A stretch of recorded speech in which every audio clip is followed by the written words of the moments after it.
Welcome back to Explaining Everything, the channel where we dive into the stories and mysteries behind everyday things. Today's question comes from one of our awesome viewers, J Orbit. Thanks for the great suggestion, Jay. You asked, why do elevators have mirrors?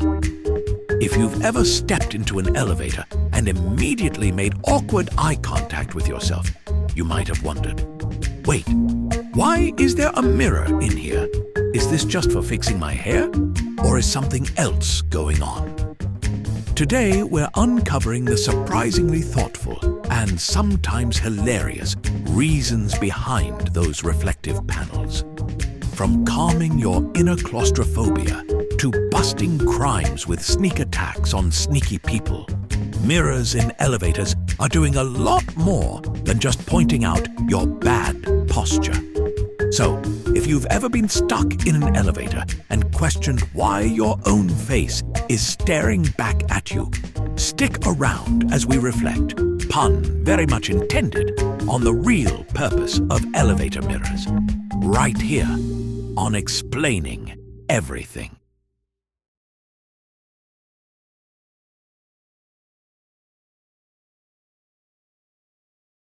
Once upon a time, back when elevators were new and terrifying and made a lot more creepy clunking sounds than they do now, people weren't exactly lining up to get inside them. They were more like, take this sketchy vertical box of doom or walk 3 flights of stairs. I'll risk the cardio. Mirrors were introduced to make the ride feel less like a scene from a horror movie. When you're staring at your reflection, you're less focused on how fast you're moving inside a metal box suspended by cables. It's called distraction, and it works beautifully. Ever notice how you're suddenly 70% less claustrophobic when there's a mirror? That's science, baby. Now here's a curveball.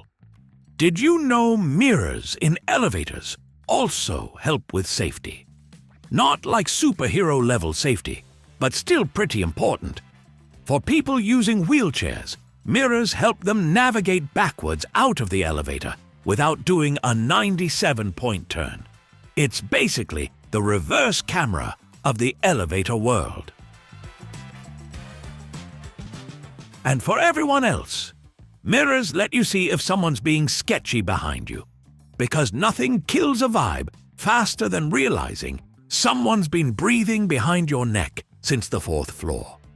Mirrors make it harder for pickpockets to be sneaky and easier for you to notice if someone's acting suspicious. So yes, that mirror might save your wallet and maybe your dignity. Let's not lie to ourselves. One of the biggest reasons we love elevator mirrors is because we get a free, full-body selfie station. It's like a 10-second runway show, but with fluorescent lighting and awkward strangers. Whether you're fixing your hair, checking your outfit, or doing that little sock-in-the-stomach maneuver, the elevator mirror is your tiny, judgment-free zone.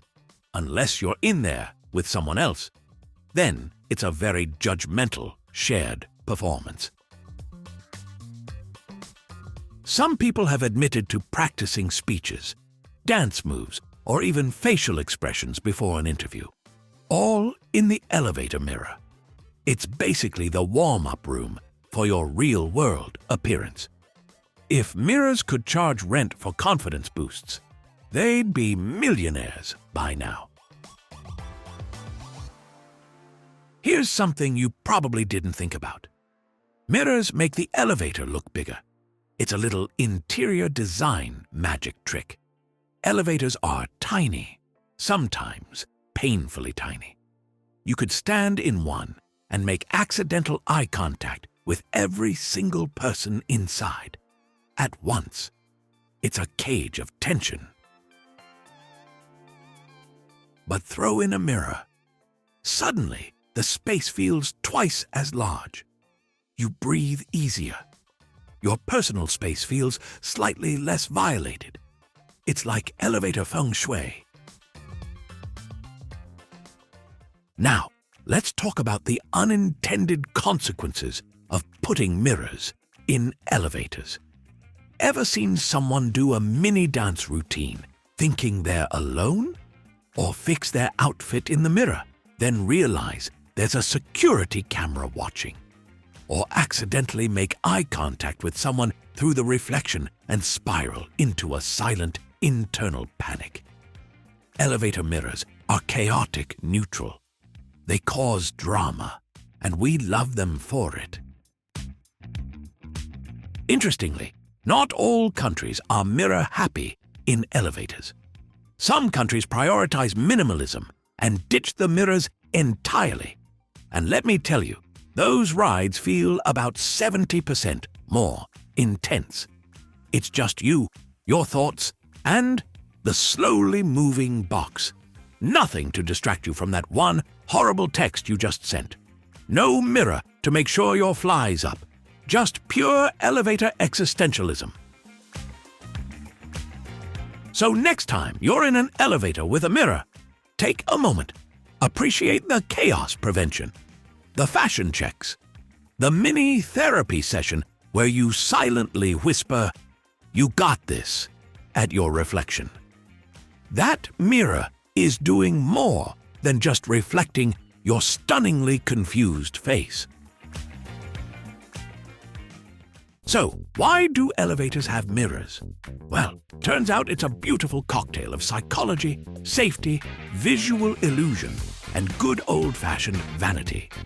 They calm us down, keep us aware, and sometimes remind us that we should have worn the other shirt. Next time you ride an elevator, give that mirror a little nod of appreciation. Or don't. Just make sure nobody catches you practicing your Oscar speech again. If you enjoyed this video, give it a thumbs up, subscribe for more weirdly fascinating stuff, and let us know what's the weirdest thing you've seen in an elevator mirror. Be honest, and if you have suggestions for our next video, feel free to share them in the comments below. We'll be sure to give you an acknowledgement for your contribution. See you in the next ride. I mean, video. Thank you for tuning in, and join us next time here in the channel that answers all the why, what, who, where, and how questions you've always wondered about, here on Explaining Everything.